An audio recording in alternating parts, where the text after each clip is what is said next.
Thanks for listening to the Hope Christian Podcast. We hope you enjoy this episode of the Transition Series, where we share the stories and testimonies from behind the scenes of the incredible transition of senior leadership at Hope. We hope you're encouraged that God is moving in mighty ways and that He wants to use you too.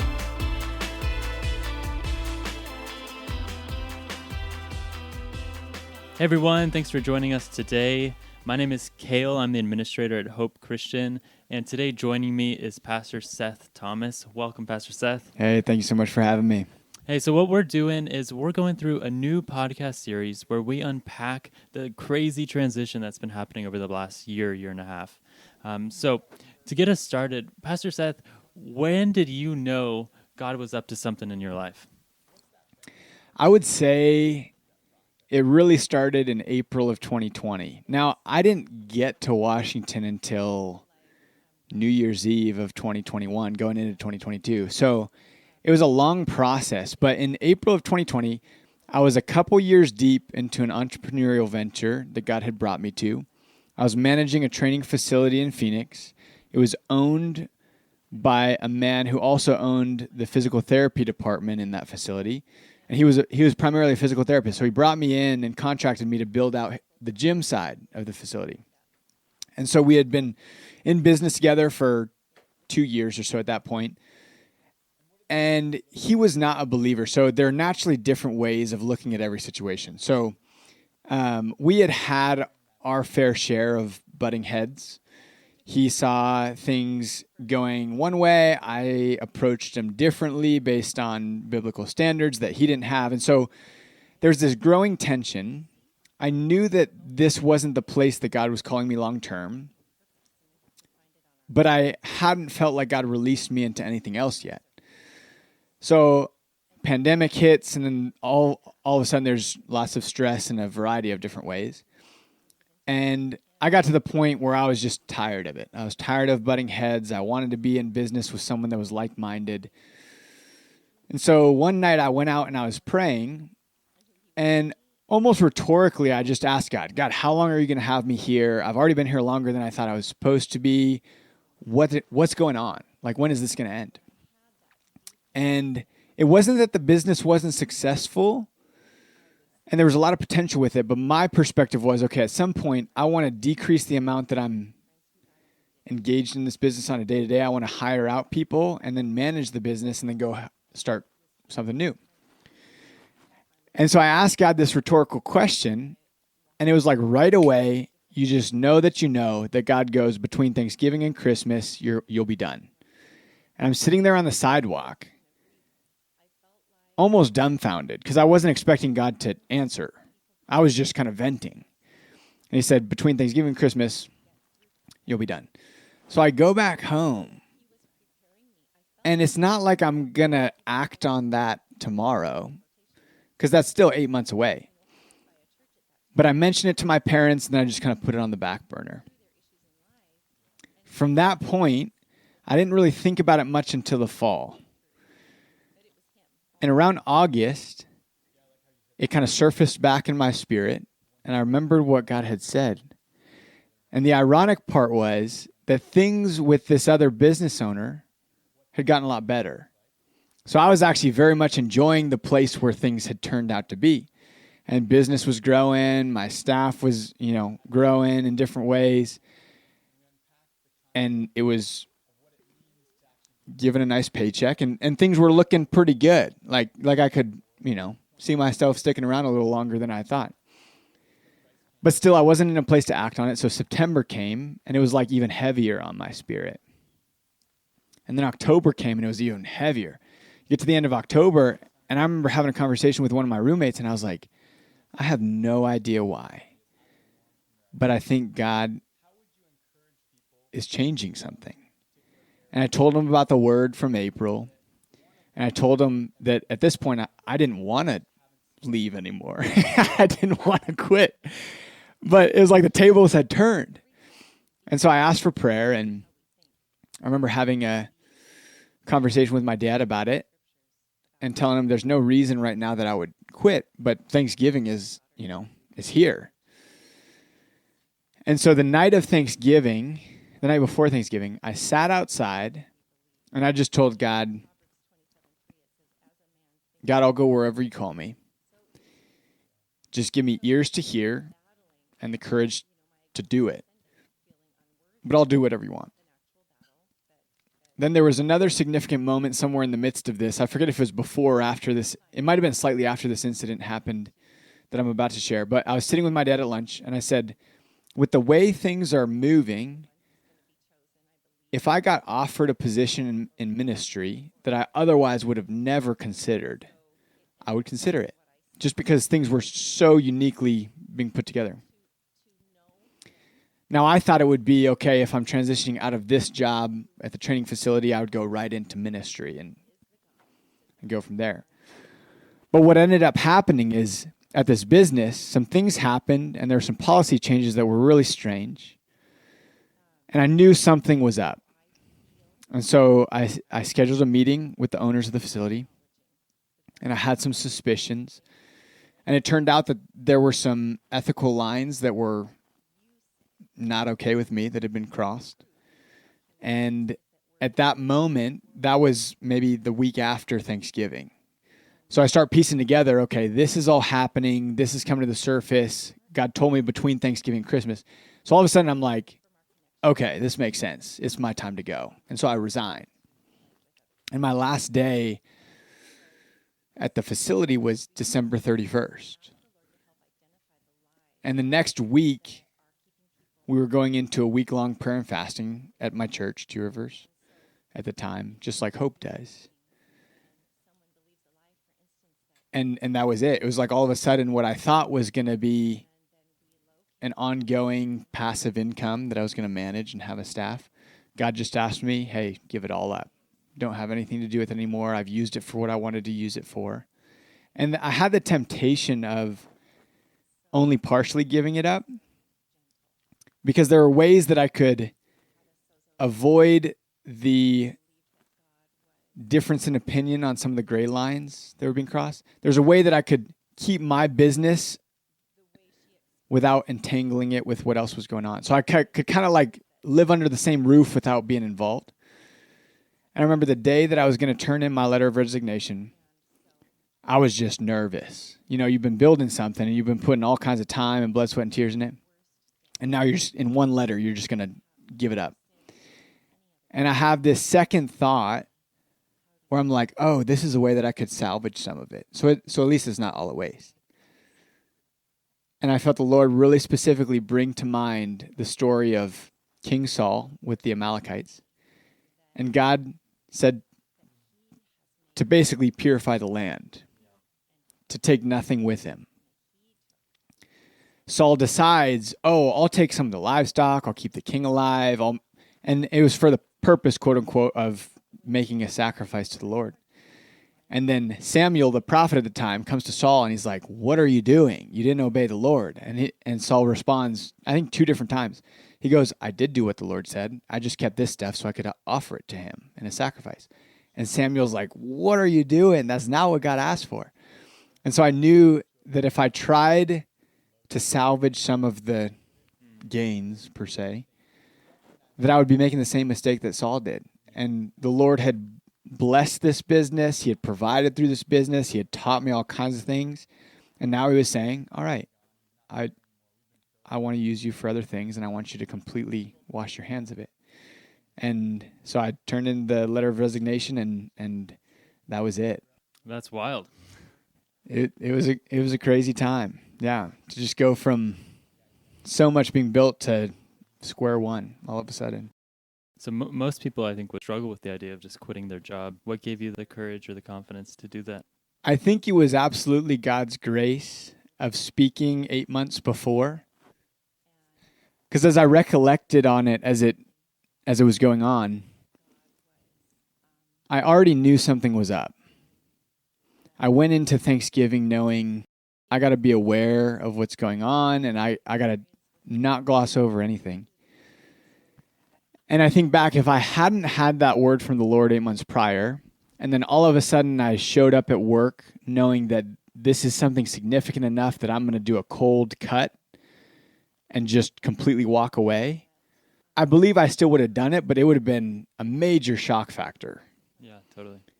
But because of having that stirring in my heart and my spirit in the fall leading up to it, instead of being this huge shock, it became just a confirmation. When it all came out into the open, it was like, oh, this makes a lot of sense. This is why God said that. And okay, let's roll with it. Wow. Thanks so much for sharing that. So now we're at the beginning of 2021. Correct. And God had been preparing your heart. You had left your job. Where did hope come into the picture with this? Yeah, hope was still not in this picture in the slightest in my mind. I remember going to the week of prayer and fasting. I came out of that week feeling like God was saying, don't lock yourself up in a full-time position.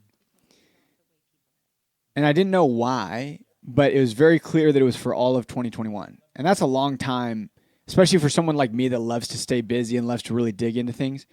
That was a long time just to leave room on my plate for whatever God wants to do. So that in and of itself was a growing season for me. But I love different aspects of business and entrepreneurship. And so there were things on the side that I could invest my time in and get some part-time income from and whatnot. And so I entered the year just thinking, all right, it's a transitional year. God wants me to step back from all the craziness and busyness of life. He wants me to have extra room on my plate for whatever reason. And that's probably going to teach me a different aspect of intimacy with him. It was kind of my perspective. So it went on, and I was still training some clients on the side because I had my own business organized that I could do that even without the facility that I was originally working through. I began to get into some investments, and that's another whole story in of itself. Started taking some courses on day trading and different things, and I enjoyed it all. But got to probably April, May, and I was at a small group with some guys from our young adults group, and I remember just being really frustrated because I expected God to just unveil this incredible thing that, hey, you've been faithful to leave your job, and so this is something even better that I'm going to give you. But it was really the opposite. It was like 4 or 5 months, and it was like, I have no idea where this is going. I'm doing all these random things. I don't even know what the next 6 months is going to look like. I had made that 1, 3, 5, 10-year plan that some people do. I'd made that in January, as if I knew anything of what God was going to do this season. And that was probably just humorous for God in general of me writing out what I thought the year would look like. And so we get to April, May, and I'm just frustrated. I'm asking for prayer. I know for sure that I was supposed to resign. I know for sure that I wasn't supposed to lock into a full-time position, but there's no fruit to really show for it other than random, hobbies and aspirations and part-time incomes. And so sometime during that spring, I believe Anthony was down at Two Rivers for Pastors Conference in the Fellowship of Christian Athletes. And we went out to dinner because we had known each other from past retreats that he had spoken at down there. And we connected, and we were becoming good friends. And he made some statement of, hey, if you got some time in the summer, you should come up and hang out with me and my family in Washington. And I had nothing but time, right? And so I was like, oh, I could swing that. I'll go up to Washington for a week. And so that had coordinated and ended up working out in July.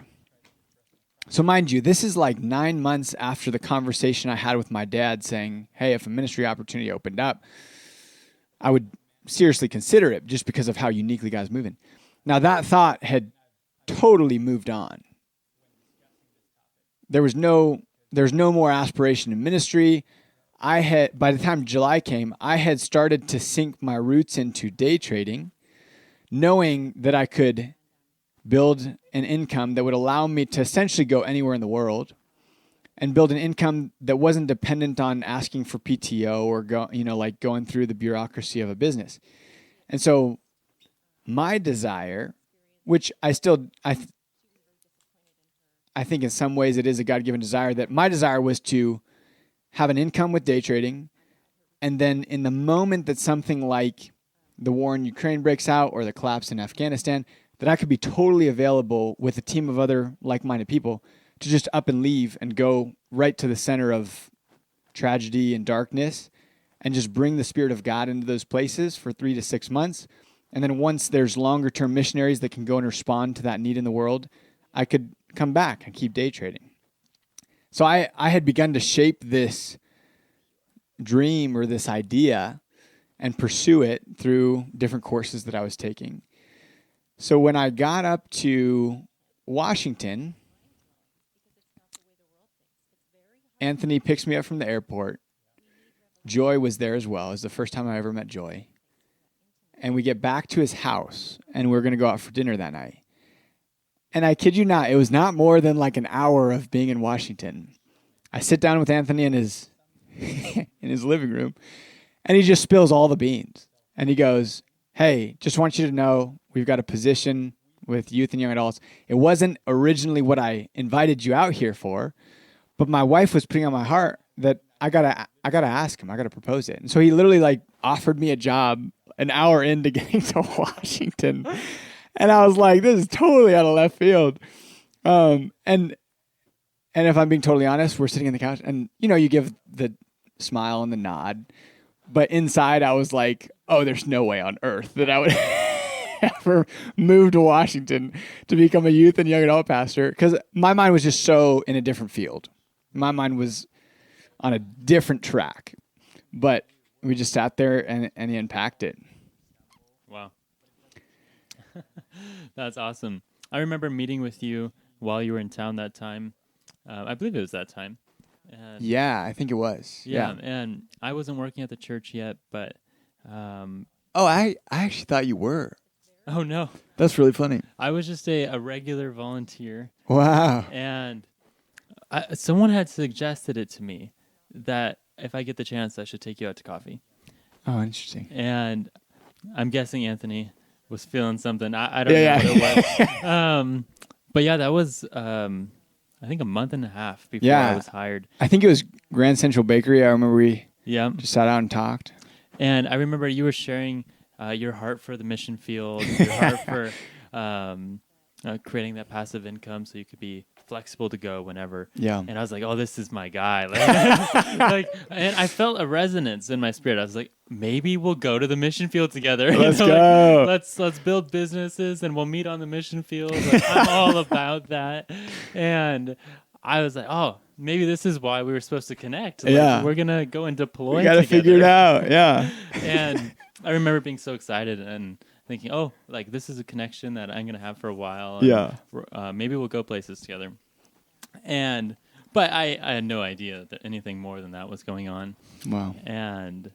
But so exciting to hear just the upfront nature of you being asked. And so after you got asked by Anthony for the job, what was your process? How'd you unpack that? Yeah, it was an interesting week because Anthony told me that. I thought in my heart, no way on earth. Not because I was against ministry. Remember, I had I had said that 9 months before about taking seriously a ministry opportunity, but it had been so long, it passed out of my mind, like I said. And it was nothing against the idea of ministry. But because it was so different than what I had set my heart on, I was hardly in a place to even consider something in that initial moment where he brought it up. So I did the smile and nod, And then the next day, I think it was, Anthony made a comment to me.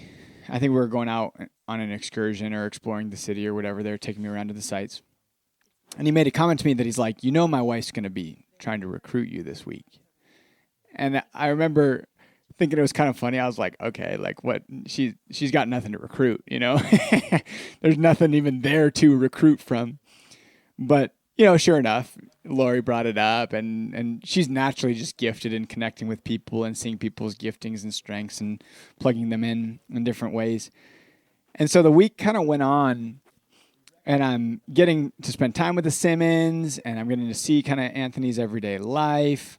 I got to meet some of the elders. I think the Simmons had a barbecue at their house one of the days, so I got to meet some key people in the church.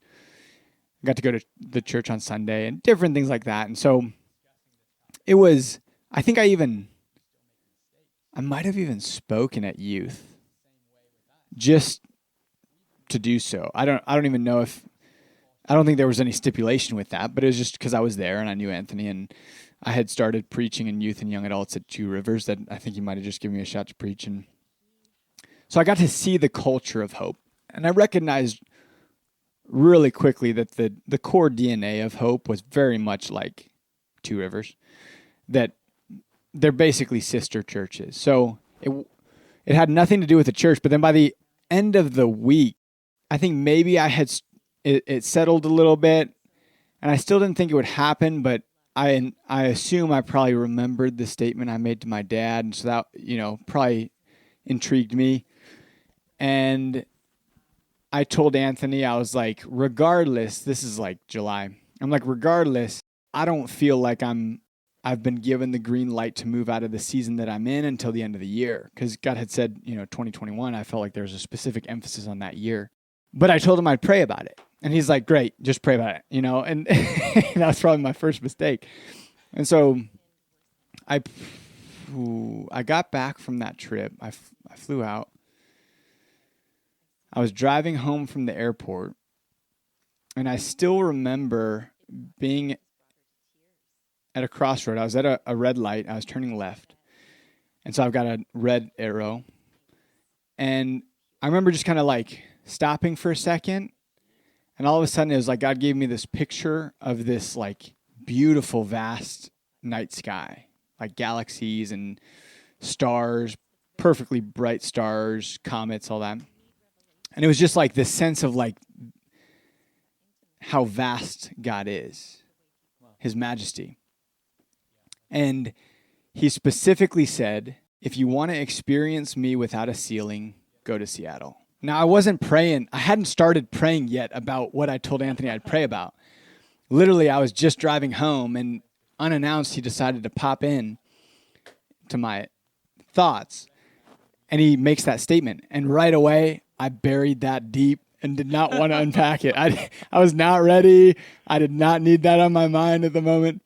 And so from there, I'll unpack this one in our next episode with Anthony, but he made that bold statement before I even got home from the airport. And I think something deep inside me at that moment knew that this was not a coincidence, that this absolutely correlated to the conversation I had with my dad 9 months prior, but I was not ready to receive it yet. And so at that point, I buried it, and God was faithful to continue to unpack things with me, even though I was coming in with a very stubborn heart that was conflicting with other plans that I had begun to make at that point by late July, early August. So we'll have to unpack that in our next episode. Wow, what a journey. Well, thank you so much, Seth, for sharing your heart with us and your process, and we look forward to hearing more. Amen. Yeah, I'm excited to continue on with the series. Thanks for joining us for this episode of the Transition Series. We'll be back next week with more of the story. We love to hear testimonies about what God is doing, so if you have any personal testimonies to share, please submit them at hope-christian.com/prayer.